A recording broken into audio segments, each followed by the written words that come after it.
अस्सलामुअलैकुम beauty tips and hacks में खुश आमदीद। कैसे हैं दोस्तों? ठीक ठाक हैं।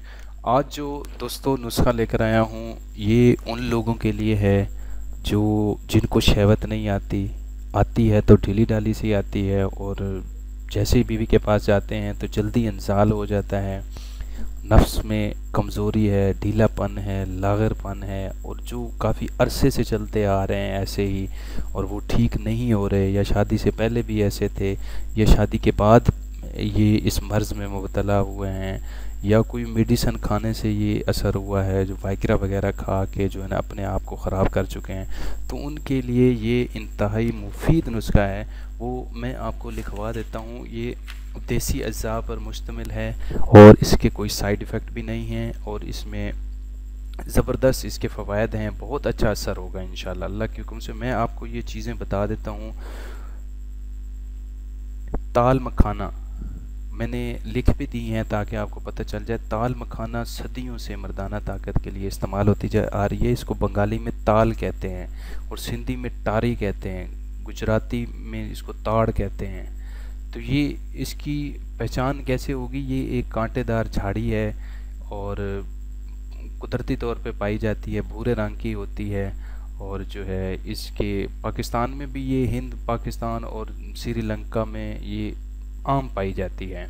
तो ये शुरू से ही इसका इस्तेमाल मर्दाना ताकत के लिए, मादा मनविया को गाढ़ा करने के लिए इसके पत्ते वगैरह का मुगल्लिज़ बना के जो है ना इसको लोग इस्तेमाल करते हैं और इसकी जड़ भी जो है वो भी हिकमत में इस्तेमाल होती है। और उसके ताल मखाना, उसके बाद मूसली सफ़ेद, मूसली सियाह, ये भी मूसली सफ़ेद मूसली सियाह वैसे ही हर कोई इससे वाकिफ़ है, मर्दाना ताकत के लिए इस्तेमाल होती है। उसके बाद गोखरू, गोखरू जो है वो भी एक किस्म की जड़ी बूटी होती है और इसका जो है मुख्तलिफ इसमें मुगल्लिज़ बनाए जाते हैं जो कि किडनी की, गुर्दे की पत्थरी निकालने के लिए, जो छोटी छोटी पत्थरी होती है जो पेशाब से निकल जाती है, मसाने से निकल जाती है, उसके लिए ये ज़्यादा इस्तेमाल की जाती है गोखरू। और ये ब्लड प्रेशर कम करती है, बलगम, खांसी, दमा, ये उनके लिए फ़ायदेमंद होती है। जिगर, दिल जो बढ़ जाते हैं, मतलब जिगर की सोजिश, उसके लिए भी ये इस्तेमाल होती है। और चर्बी, राशा वगैरह को ख़त्म करती है। और दिल पर जो झिल्ली आ जाती है, जिसमें पानी की झिल्ली आ जाती है, जिसके दिल की गिर्द जो झिल्ली होती है उसके गिर्द पानी आ जाता है, उसको ख़त्म करने के लिए। और ये गोखरू शुगर को कंट्रोल करने के लिए भी इस्तेमाल किया जाता है।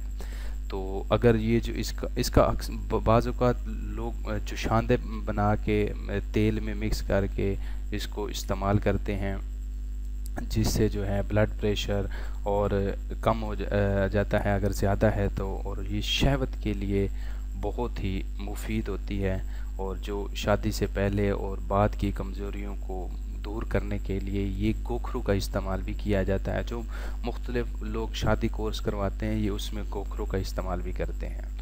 तो उसके बाद है गिरी कूंज बीज, जो दूध में साफ़ करके निकाली हो। गिरी कूंज जो बीज है उसके भी ये हकीम जो हैं इसको इस्तेमाल करते हैं हिकमत में, नामर्दगी के लिए, जरियान, एहतलाम, लिकोरिया के इलाज में जो है ना नुस्खा जात में मनी को गाढ़ा करने के लिए भी ये जो गिरी कूंज बीज है ये डाला जाता है। इन सब चीज़ों को आपने 3-3 तोला ले लेना है। छुआरा जो है ये इसकी तासीर गर्म होती है, ये 10 तोला लेना है। मिस्री 10 से टांग लेनी है।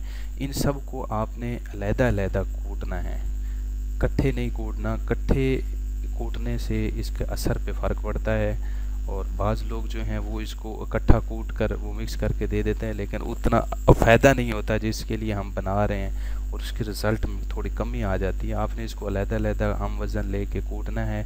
फिर हम वज़न पाउडर ले के अच्छी तरह कूट के जब सफ़ूफ या चूरन की शक्ल में बन जाए तो आपने यहाँ हर एक चीज़ हम वज़न ले के आपने जो है इसको मिक्स कर लेनी है, इकट्ठा कर लेना है। रात को 2 तोला आपने खाना है। ऊपर से जो है आपने 1 किलो गर्म दूध या फिर आधा किलो दूध ज़रूर इसका पीना है।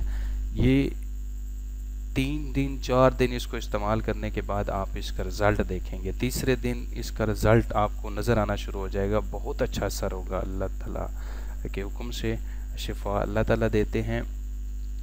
कोई हम जो है दावा नहीं करते, लेकिन ये नुस्खा आजमूदा है, बहुत सारे लोगों पे अभी आजमाया है और जो है ना बहुत अच्छा फ़ायदा हुआ है। जिन दोस्तों ने मेरा चैनल सब्सक्राइब नहीं किया वो ज़रूर सब्सक्राइब करें, वीडियो को ज़रूर शेयर करें।